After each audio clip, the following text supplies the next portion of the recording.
how much does a TPLO for a torn ACL cost? Hey guys, my name is Dan, I'm a veterinarian, and thank you for finding the channel. It's a very straightforward question, and I'm going to answer that right now, and I'm also going to tell you why this is the case. A TPLO, which is a Tibial Plateau Leveling Osteotomy, which allows for the veterinarian to cut the tibia, rotate it, and it changes the physics of the knee so the ACL is no longer needed, we'll say. So after you have a TPLO done, the leg cannot have a torn ACL ever again. That's the good news. A TPLO costs $3,000 to about $8,000. Here's the logic here. I know a lot of you are like, Dan, that makes no sense. How can it go from $3,000 to about $8,000?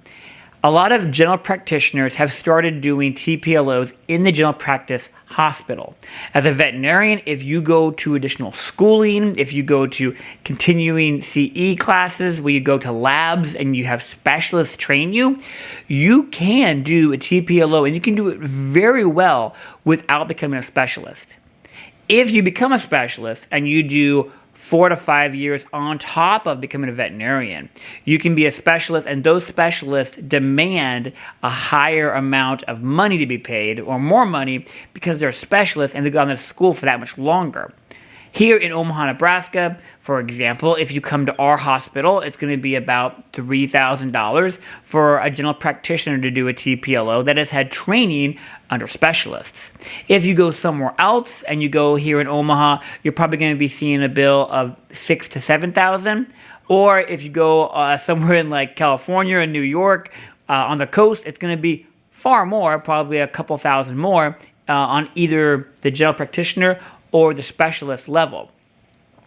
It's the fact that not a lot of veterinarians do TPLOs. They are complicated, they're orthopedic work, take a lot of specialized equipment, a lot of specialized training, a lot of time, and a lot of money goes into getting a veterinarian ready to do a TPLO.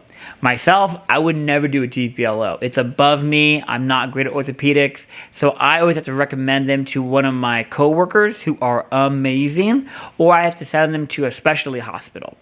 A veterinarian should always be recommending a specialist first. Specialists are still the gold standard. No matter how good I think we are at the general practitioner level, a specialist should always be recommended first as the first line to help fix a knee. Of course, the major reason why people still come to me as a general practitioner to have it done is because price. My goodness, dropping $6,000 to $8,000 on a knee, on one knee, and most ACLs, the other one will tear in about 6 months to a year, and then you're going to be out like, $16,000 to $18,000. A lot of people are looking for a little bit cheaper option to have a knee done. If you get down to the general practitioner level, they should disclose always that they are a general practitioner, that they have gone to various training classes, and they have support from specialists, and they can do it in the general practitioner hospital safely. Now, no matter who you go to, guys, either a specialist or a GP, nobody can guarantee that there'll be no problems. I've had cases from specialists that bounce to me to get second opinions on things that have fallen apart and done poorly. It does not take away from that surgeon. Sometimes in medicine, even in human medicine, it's called practice for a reason. We do our very best to provide the best care possible, but unfortunately sometimes we get problems even with the best care and the best intentions. Always talk to your veterinarian if you think your dog has a torn ACL. If at all possible, guys, you should fix a torn ACL. Torn ACLs are one of those things, guys, that gone unfixed will lead to chronic arthritis, chronic problems, and if you can get it fixed, get it fixed. And this is also why, this is one of the major reasons why I encourage pet insurance.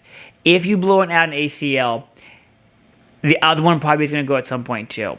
And that's a lot of money. And just getting the ACLs fixed will pay for the pet insurance for years on end to make it valuable and worth it. And that's also why most pet insurance have at least a 30-day period or a veterinary exam before they cover an ACL, just because torn ACLs are incredibly common and incredibly expensive. As always, guys, my name is Dan, I'm a veterinarian. Hope this was crazy helpful. You guys have a great day. Take care. Bye.